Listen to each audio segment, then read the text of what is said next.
Salut à tous, c'est Seb et bienvenue dans une nouvelle vidéo sur Liberté Digitale. Aujourd'hui, format de vidéo un petit peu différent. Vous voyez, je ne suis pas dans mon bureau, je suis en train de marcher et je vais répondre en fait à vos questions, aux questions que vous m'avez posées dans une vidéo style FAQ. Donc voilà, au lieu d'essayer d'anticiper vos questions et en faisant des vidéos sur des sujets que j'ai choisis, là je vais répondre directement à vos questions, à vos blocages et vraiment aux doutes que vous avez. Donc dites-moi si ce format de vidéo vous plaît, ce format vidéo un peu FAQ, une vidéo un peu plus décousue, un petit peu plus décontractée aussi. Et on va directement commencer par répondre à vos questions. La première question du coup nous vient de Loïc. Qui m'a demandé par email que penses-tu du dropshipping pour se lancer dans l'e-commerce. Donc ce qu'il faut comprendre, c'est que le dropshipping c'est un business model à part entière. Je pense que c'est un business model qui fonctionne, c'est un business model qui a aussi beaucoup évolué pendant les dernières années. Je pense qu'aujourd'hui c'est pas vraiment possible d'avoir quelque chose vraiment de durable, quelque chose de solide si vous faites vraiment la technique AliExpress plus Shopify voilà, avec les pubs Facebook. Ça, je pense que ça marchait bien il y a quelques années. Aujourd'hui, c'est quelque chose de très éphémère. Voilà. Après, je pense que le dropshipping c'est quelque chose qui marche. Dans le fond, c'est juste un modèle logistique. C'est le fait de ne pas avoir sa marchandise, de ne pas avoir son stock.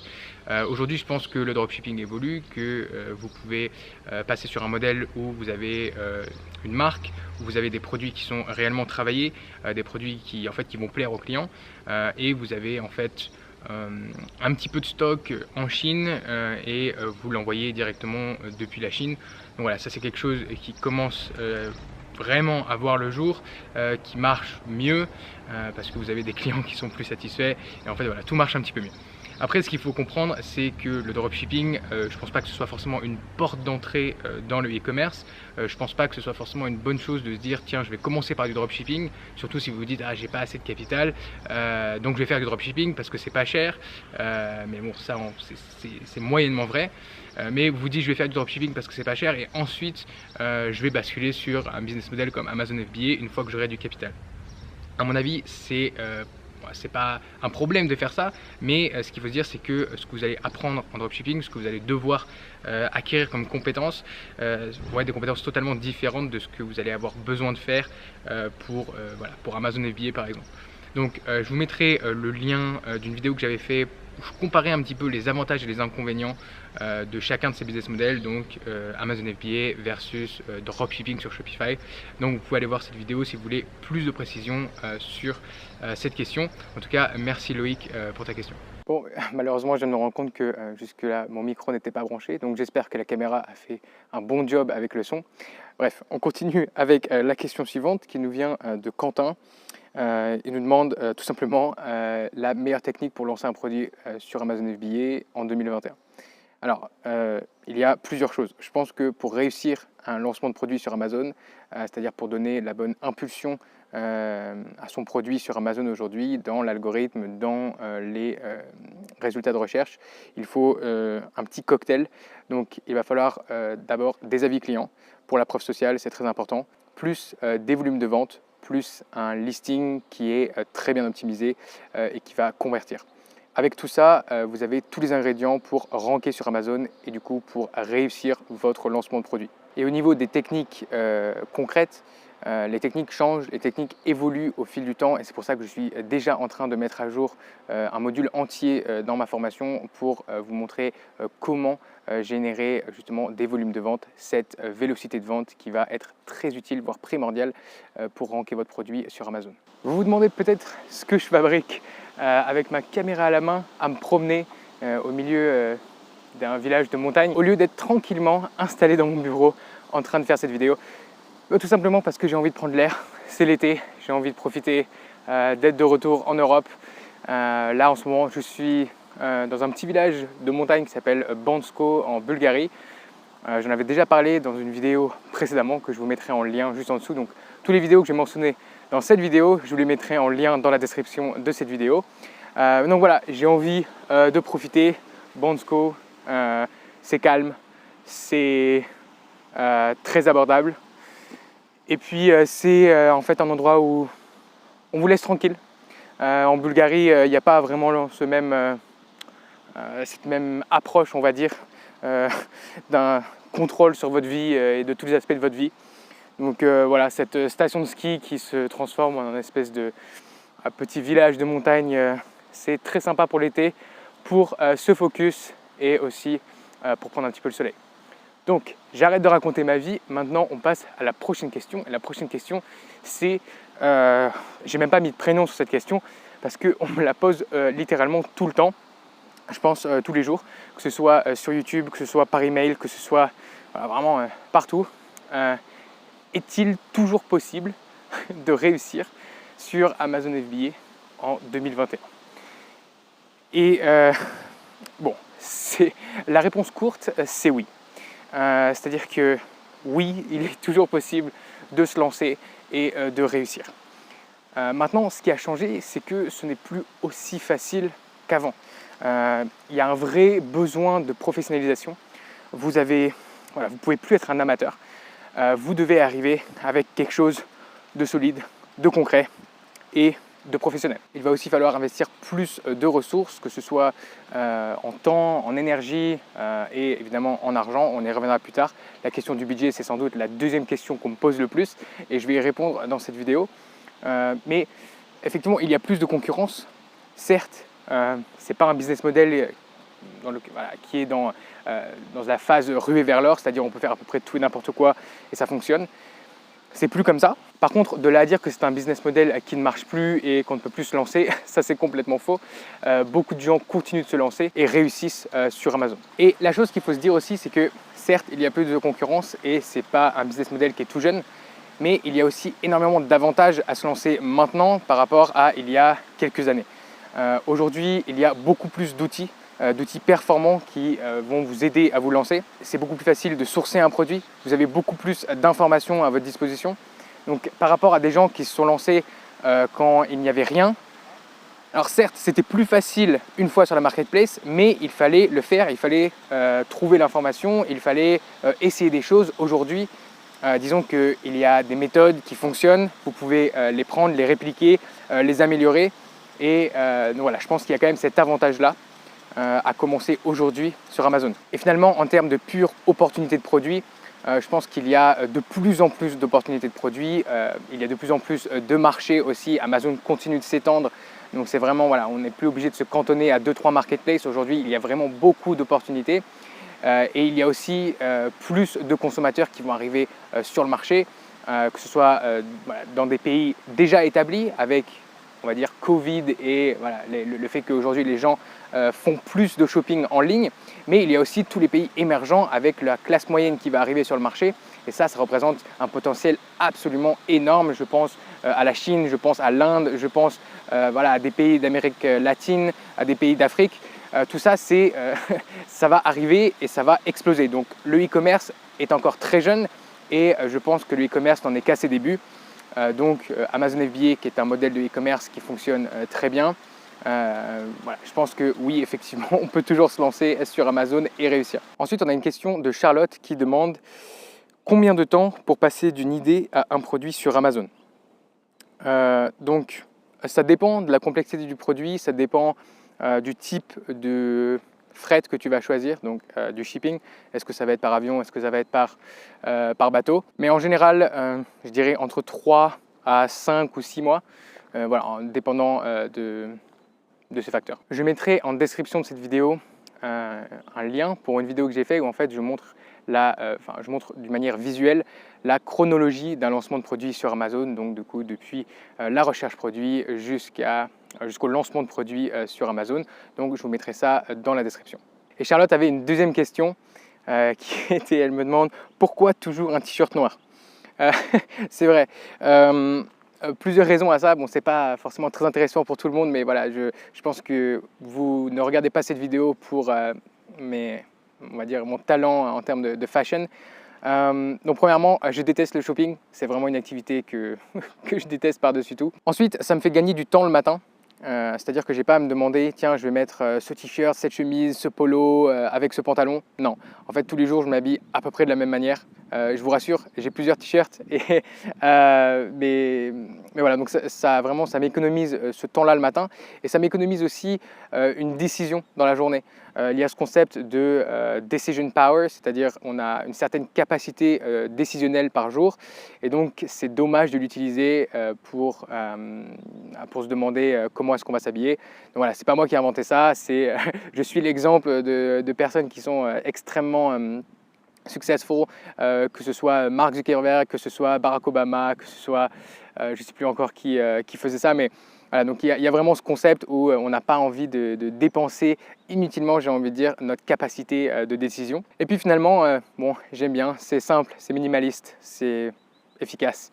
Donc voilà, c'est ça l'histoire du t-shirt noir. Alors maintenant, une question qui ne m'a pas été posée directement pour cette FAQ, mais c'est une question, ou en tout cas un doute, qui a été soulevé plusieurs fois dans les commentaires que j'ai vu, et donc je voudrais juste adresser ça parce que ça me semble légitime. Pourquoi donner tes meilleures techniques et stratégies? Tu dois forcément garder le meilleur pour toi. Et c'était adressé pas forcément qu'à moi, mais aussi en fait, aux autres personnes qui essayent d'enseigner et d'expliquer leur connaissance, leur expertise dans un certain domaine, en général le business en ligne. Donc ici, bon, je comprends la question, mais en même temps, les personnes qui posent cette question et qui pensent vraiment que je garde des techniques secrètes pour moi n'ont pas vraiment compris. Parce que ce qui se passe, c'est que le gâteau entier est beaucoup trop gros pour moi tout seul. Ou pour tous ceux qui font des vidéos et qui expliquent comment se lancer et comment créer un business, que ce soit sur Amazon FBA ou sur un autre business. Donc le gâteau est beaucoup trop gros et en fait, quand des membres de ma formation réussissent ou quand des gens de la communauté réussissent, grâce en partie à des conseils que je leur ai donnés, en fait, moi, ça ne change absolument rien à mon business. Je ne vais pas vendre moins sur mes boutiques Amazon parce que quelqu'un d'autre s'est lancé. Je veux dire, il y a sans doute des centaines de milliers, des millions de niches de produits potentiels sur Amazon. Je veux dire, mis à part si tout le monde se lance sur les mêmes produits que moi et vient me concurrencer directement, auquel cas oui, c'est pas idéal. Et c'est pour ça que je ne partage pas mes produits d'ailleurs. Mais sinon, ça ne change absolument rien à mon business. Et donc en fait, voilà, pourquoi est-ce que je garderai des techniques secrètes? Pourquoi est-ce que je ne donnerai pas mes stratégies, mes tactiques? Je vois pas. Donc gardez ça en tête quand vous avez ce genre de doute. Demandez-vous ce que j'ai à gagner à vous cacher des choses et demandez-vous si c'est logique par rapport à mon projet, par rapport à Liberté Digitale. Est-ce que c'est logique pour moi de garder des choses? Voilà. Moi, je vous dis que non. Après, c'est à vous de voir. Alors, même genre de question, mais sur un autre sujet. C'est quelqu'un qui souhaite rester anonyme, qui m'a envoyé un email. Et c'est une question aussi que je reçois pas mal de la part de sceptiques, on va dire. Mais bon, je pense que c'est une question qui est légitime. Et la question, c'est pourquoi tu fais des vidéos sur YouTube et une formation si tu gagnes aussi bien ta vie avec Amazon comme tu le prétends? Alors, dans le fond, c'est vrai. Pourquoi est-ce que je passe des dizaines d'heures par semaine à créer du contenu sur YouTube, à monter mes vidéos, voilà, j'ai passé plusieurs mois à créer une formation. Pourquoi est-ce que je fais tout ça? Pourquoi est-ce que je passe tellement de temps à faire tout ça, tellement d'énergie si je gagne aussi bien ma vie sur Amazon? Et du coup, la conclusion assez logique, c'est que je ne dois pas gagner ma vie sur Amazon, en tout cas pas aussi bien que je le prétends. Et donc, je fais tout ça pour gagner plein d'argent. D'abord, je pense que c'est important de savoir pourquoi et dans quelles conditions je me suis lancé dans ce projet, dans le projet Liberté Digitale. Déjà, c'était une période où j'avais un petit peu maxed out mon capital, c'est-à-dire que en fait, tout mon capital était en marchandises, en stock, et j'avais pas vraiment accès à plus de capital pour lancer plus de produits, pour scaler mon business Amazon. Du coup, j'avais pas grand-chose à faire, on va dire. Enfin, j'avais délégué plusieurs parties de mon business, plusieurs tâches qui me prenaient du temps. Et travailler pour travailler, juste pour faire acte de présence, pour moi, ça n'a pas vraiment d'intérêt. Donc il y avait déjà cet aspect-là. Et puis il y avait ensuite le fait que ça faisait un petit moment que j'y pensais déjà. Voilà, créer du contenu, partager un petit peu ce que je faisais dans la vie, les voyages, le business en ligne. Mais il n'y avait jamais vraiment un moment où ça paraissait être le bon moment. Et puis il y a eu la crise du Covid. Donc on s'est retrouvés tous chez nous, confinés avec beaucoup de temps et dans mon cas, moins de travail, on va dire, ou en tout cas pas beaucoup de travail. Et donc je me suis dit que c'était la parfaite opportunité pour finalement prendre mon courage à deux mains, prendre une caméra et commencer à shooter des vidéos. Le deuxième aspect, c'est que ça m'apporte une diversification dans mon travail, dans les tâches que je fais au quotidien. Et ça, c'est assez plaisant parce que, alors ne me méprenez pas, c'est-à-dire que j'aime beaucoup le e-commerce, j'aime beaucoup les tâches que je dois faire pour mon business Amazon. Mais une fois que vous l'avez fait beaucoup de fois d'affilée, une fois que vous avez compris comment ça marche, une fois que voilà, vous êtes passé de 2000, 5000, 10 000, 20 000, puis 50 ou 100 000 euros par mois, eh bien, ça devient quand même un petit peu répétitif et il y a naturellement moins de challenge. Donc, voilà, Liberté Digital m'apporte une deuxième partie dans mon travail, me force à développer de nouvelles compétences, voilà, que ce soit filmer des vidéos, monter des vidéos, créer une formation, gérer une communauté. Voilà, donc tout ça, c'est des choses que je dois apprendre, que je continue d'apprendre tous les jours et qui me prennent certes énormément de temps, mais qui m'apportent aussi beaucoup de satisfaction. Donc voilà, c'est une très bonne chose que de pouvoir diversifier un petit peu la nature de mon travail. Bon, ensuite quand même, on va pas se mentir, il y a les revenus, la diversification du revenu surtout. C'est-à-dire que avoir plusieurs produits sur Amazon, plusieurs marques, c'est bien, il y a quand même une certaine diversification, mais ça reste un seul business model. Alors évidemment, on ne peut pas tout avoir quand on commence, donc j'étais très content d'avoir cette source de revenus solide quand j'ai commencé. Mais après, il y a quand même cet aspect où on se dit, si je pouvais avoir une deuxième source de revenus, eh bien, ça pourrait un petit peu diversifier mon revenu. Et voilà, donc je pense qu'il n'y a pas plus d'explications à donner là-dessus. Et la dernière raison qui me pousse à faire ça, c'est que tout simplement j'aime ça. Alors ça peut paraître un petit peu bateau, mais partager mes connaissances, partager ce que j'ai pu faire. En fait, j'ai fait des choses, j'ai pris des actions qui ont réellement changé ma vie. Encore une fois, je sais que ça peut paraître un petit peu bateau, un petit peu léger ou stéréotypé, mais c'est la vérité. C'est-à-dire que avant de me lancer sur Amazon FBA, c'était vraiment un rêve pour moi que de travailler en ligne, que de pouvoir voyager, que de pouvoir gagner plus d'argent et tout ça.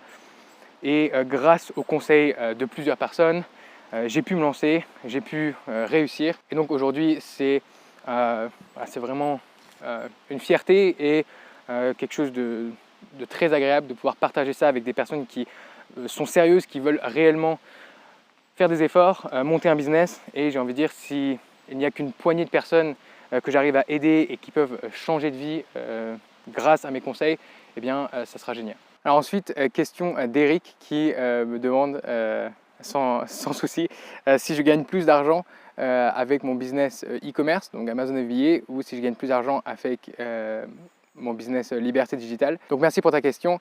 En ce qui me concerne, c'est environ 70-30. Donc 70% de mes revenus viennent de mon business Amazon FBA et 30% viennent de Liberté Digital.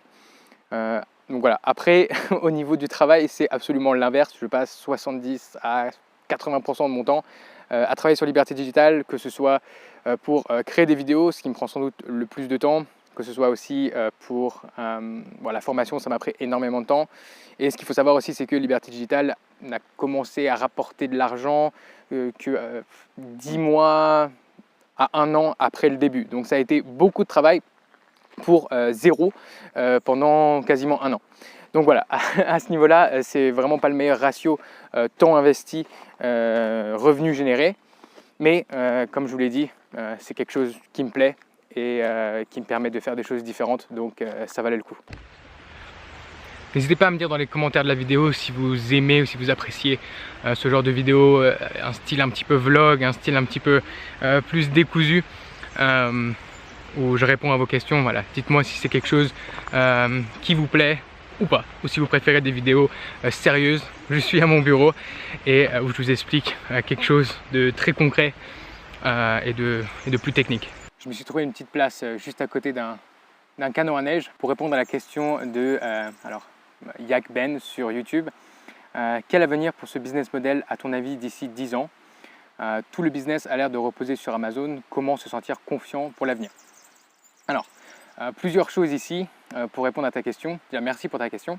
Tout d'abord, quelque chose que je dois quand même préciser, c'est que je ne suis pas devin. Donc c'est quand même difficile à dire, c'est difficile d'avoir un horizon sur 10 ans. Et je pense qu'aujourd'hui dans le monde, il y a peu de choses sur lesquelles on a un horizon très serein, très confiant sur 10 ans. Après, il faut faire avec les infos qu'on a aujourd'hui, c'est-à-dire que ce qu'on a, c'est la croissance d'Amazon qui est absolument folle, la puissance, la domination d'Amazon en tant qu'entreprise qui est assez phénoménale. C'est une des plus grosses entreprises du monde.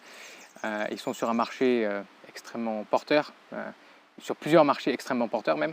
Parce qu'il n'y a pas que Amazon e-commerce, il y a aussi Amazon Prime, il y a Amazon Web Services, donc c'est énormément de choses qui font que l'entreprise est extrêmement solide. Aussi, comme je le disais dans une réponse à une question précédemment dans la vidéo, il y a l'essor du e-commerce qui est vraiment pas fini et le changement d'attitude des consommateurs.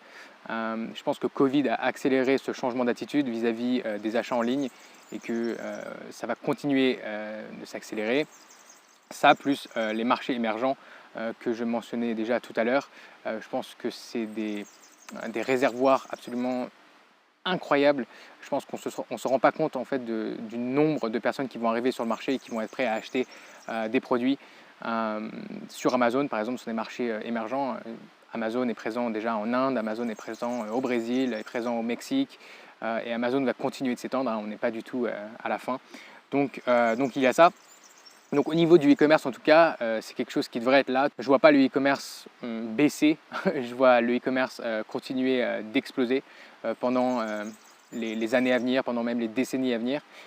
Donc ça, voilà, à mon avis, ce n'est pas vraiment une inquiétude. Et puis si on parle d'e-commerce, pour l'instant, Amazon, c'est the place to be, c'est là où on a envie d'être, c'est là où il y a le trafic, c'est là que ça se passe. Après, Amazon n'est pas la seule option pour faire du e-commerce. Il y aura peut-être des choses qui vont changer dans le futur. C'est difficile à dire pour le moment. Après, ce que je veux dire, c'est que par rapport à ta question, il faut faire attention à la suranalyse, il faut faire attention de ne pas se chercher des excuses pour ne pas se lancer parce qu'on a certains blocages et en fait on se dit « Ah mais dans 10 ans, ça se trouve, ça ne sera plus là ». Honnêtement, est-ce qu'on a vraiment besoin d'un horizon de temps et de sérénité, de confiance à 10 ans? Amazon FBA, ça fonctionne depuis 10 ans. Et aujourd'hui, les business Amazon FBA sont des actifs cotés, des actifs qui sont recherchés. Il y a des fonds d'investissement qui investissent littéralement des milliards de dollars pour acquérir des marques qui ont été construites par des vendeurs en private label. Donc clairement, l'intérêt est là. Après, si tout s'effondre dans 7, 8, 10 ans, est-ce que c'est vraiment une raison pour ne pas se lancer aujourd'hui? Voilà, c'est à vous de répondre à cette question. Et Yak Ben avait une autre question, il demandait « Refermeture des listings des produits non essentiels à la prochaine pandémie ». Alors encore une fois, je ne suis pas druide, je n'ai pas de boule de cristal, mais ce qu'il faut savoir c'est que Amazon a été surpris comme toutes les entreprises dans le monde, comme tous les gouvernements dans le monde. Tout le monde a été surpris par cette pandémie. Il y a eu énormément de panique, de restrictions gouvernementales soudaines. Voilà, Amazon a dû réagir, a dû s'adapter et clairement ils n'ont pas tout bien fait. Mais ce qui est bon à savoir c'est que Amazon apprend vite. Je ne pense pas qu'Amazon refera 2 fois cette même erreur parce que pour eux c'est aussi énormément de pertes. Donc c'est pas quelque chose qu'ils veulent. Et puis pour éviter ça, Amazon continue d'investir dans de meilleurs systèmes logistiques, dans plus d'entrepôts, dans une encore plus grande automatisation, robotisation des entrepôts. Donc je pense que Amazon sera une des entreprises qui sera le mieux préparée à affronter une prochaine vague, à affronter une prochaine pandémie ou que sais-je. Ensuite, j'ai reçu une autre question de Corentin par email qui me demandait pourquoi tu n'offres pas ta formation gratuitement. Et donc plusieurs choses à ça. Ça peut paraître être évident, mais en fait il y a plusieurs choses à ça. Bon, la première chose, évidemment, c'est que je pense que tout travail mérite salaire, et bien que je ne fasse pas ce projet uniquement pour l'argent, je passe quand même énormément de temps à créer du contenu, énormément de temps à créer beaucoup de vidéos gratuites sur YouTube, et du coup j'offre aussi une formation payante pour les personnes qui veulent avoir plus d'infos, qui veulent travailler avec moi d'un petit peu plus près. Mais au-delà de ça, au-delà de l'aspect purement financier, on va dire, il y a aussi un autre aspect qui est que le contenu gratuit, en fait, on n'y attache pas de valeur. Et si vous aviez la formation gratuitement, eh bien, il y aurait beaucoup moins de gens qui passeraient à l'action, beaucoup moins de gens qui commenceraient leur business. Et en fait, c'est humain, c'est un petit peu comme un magazine gratuit dans la rue par rapport à un magazine que vous êtes allé acheter chez le marchand de journaux.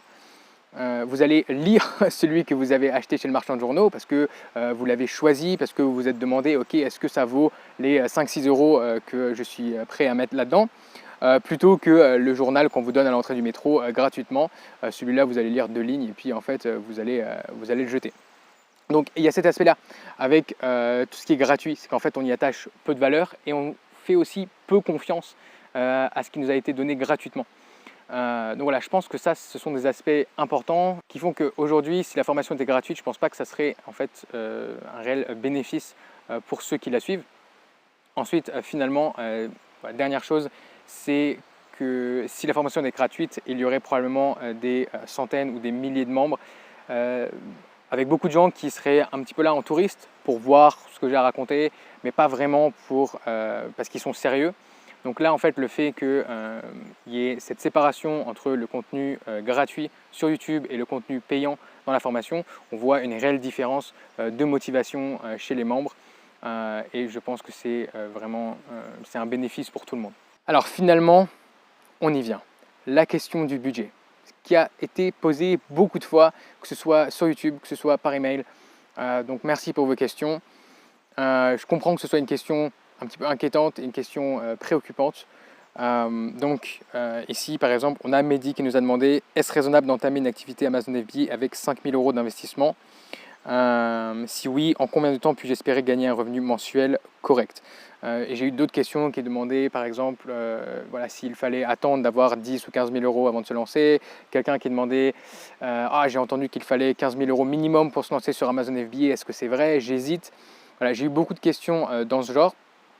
Donc, à mon avis, oui, pour répondre à la question de Mehdi, oui, c'est possible de se lancer sur Amazon avec 5 000 euros. Personnellement, je me suis lancé avec un capital similaire, donc je sais que c'est possible. Après, ce qu'il faut savoir, c'est que plus vous avez de budget, plus ça va être facile, entre guillemets. C'est-à-dire que plus vous allez avoir d'options de produits, plus vous allez pouvoir scaler votre business vite, lancer de nouveaux produits, étendre votre produit sur de nouvelles marketplaces. Donc évidemment, si je devais recommencer aujourd'hui sur Amazon FBA, je préférerais me lancer avec 30 ou 50 000 euros qu'avec 5 000. Ça, on est d'accord. Donc je vous mettrai en lien dans la description une vidéo très complète qui est la plus vue de ma chaîne d'ailleurs sur le budget, on va dire minimum pour se lancer sur Amazon FBA selon moi. Donc dans cette vidéo, vous aurez un petit peu tout le détail et je rentre un petit peu plus voilà, dans tous les coûts et les frais qui sont à prendre en compte. Mais oui, 5 000 euros, c'est possible. Après, il va falloir avoir on va dire des attentes qui soient à la hauteur de votre budget.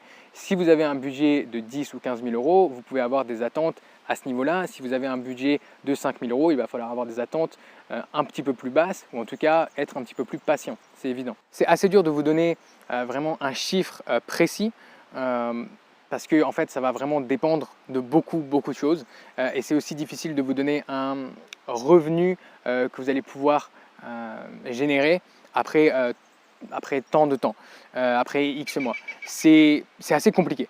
Ça dépend de beaucoup de facteurs, ça va dépendre du produit que vous allez lancer, ça va dépendre aussi du capital que vous allez investir. Voilà, par exemple, pour répondre à la question de Mehdi, avec 5 000 euros, en combien de temps on peut espérer dégager un revenu correct? Alors, ça dépend de ce qu'on veut dire par revenu correct. Ça dépend si on parle des revenus du business, des revenus que vous avez dans votre poche. Ça va dépendre de votre situation personnelle, ça va dépendre du statut légal que vous utilisez. Voilà, donc comme vous voyez, ça dépend vraiment de beaucoup de choses. Ce que je recommande de faire dans tous les cas, c'est de réinvestir tous les profits du business dans le business pendant une période de 6 à 12 mois pour vraiment scaler votre business. Donc avec 5 000 euros, n'espérez pas gagner dans votre poche 10 000 euros par mois après 3 ou 6 mois. C'est simplement pas réaliste en fait. Donc voilà, il faut vraiment avoir des attentes qui soient réalistes, s'avancer dans ce business model en sachant que c'est long terme, enfin c'est moyen terme à long terme. C'est-à-dire que vous n'allez pas faire de l'argent en 3 mois, en 6 mois, il va falloir réinvestir. Après 12 mois par exemple et avec un capital de départ de 5 000 euros, oui, vous pouvez dégager par exemple 1 500, 2 000 euros net par mois, mais il faut tout faire bien, il faut être patient, il faut réinvestir, il faut travailler. Et ensuite, en fait, c'est une courbe qui est exponentielle, c'est-à-dire que ce n'est pas une courbe qui monte tout doucement, tout doucement, tout doucement. C'est une courbe qui, au plus vous allez réinvestir dans votre business, au plus vous allez scaler rapidement. Et sauf que vous commencez à voir les résultats de tout ça après environ 1 an, 1 an et demi, 2 ans. Personnellement, mon business, il a pris du temps à décoller et j'ai réinvesti de l'argent dès que j'ai vu que ça prenait, dès que j'ai vu que il y avait quelque chose qui se passait, qu'il fallait réinvestir dans le produit, qu'il fallait réinvestir pour scaler encore plus vite. Donc voilà, ça dépend un petit peu de votre situation, mais ne vous mettez pas en tête qu'il faut minimum 10 ou 15 000 euros par mois pour commencer sur Amazon FBA, parce que c'est simplement faux. Donc voilà, ça c'est mon avis sur le budget. Si vous voulez en savoir un petit peu plus, si vous allez un petit peu plus loin, je vous laisse le lien de la vidéo en description, vous pouvez aller la voir. Ensuite, il y avait une question de Nikki qui demandait « Est-il possible de réussir sur Amazon en étant étudiant en même temps? Combien d'heures par jour faut-il travailler à peu près pour bien avancer et espérer un petit SMIC par mois ?» Et ensuite, il demandait une question au propos du budget. Je pense que j'ai déjà répondu à cette question. Donc, au niveau de l'investissement en temps, au niveau des projets parallèles, oui, c'est possible, absolument. Perso, j'ai lancé mon business Amazon quand j'avais deux boulots à mi-temps, en fait. En parallèle. Donc il faut compter, je dirais, une dizaine d'heures par semaine au début pour lancer un petit peu le projet. Et honnêtement, une dizaine d'heures par semaine, c'est voilà, 1h30, 2 heures par jour. Donc ça se trouve, que vous soyez étudiant ou que vous ayez un travail. Et après, il y a des phases où vous aurez moins de travail, où il y aura moins de choses à faire. Donc par exemple, les phases de production, les phases de shipping. Donc là, évidemment, il y aura quand même des choses à faire, mais moins, donc ça ne sera pas forcément nécessaire de travailler une dizaine d'heures par semaine. Et il y a des phases comme la phase de lancement de produit qui vont vous demander un petit peu plus de temps, un petit peu plus de focus, mais qui ne vont pas durer très longtemps. Cette question conclut cette première vidéo FAQ. Donc dites-moi si vous avez des questions, n'hésitez pas à les poser en commentaire juste en dessous de la vidéo et j'y répondrai peut-être dans une prochaine FAQ si c'est un format qui vous plaît, ou alors j'y répondrai tranquillement dans les commentaires YouTube. Donc j'espère que j'ai pu répondre de manière satisfaisante à vos questions. J'espère que vous avez pu apprendre aussi des questions des autres. Et je vous dis à très vite pour une nouvelle vidéo sur Liberté Digitale. Ciao!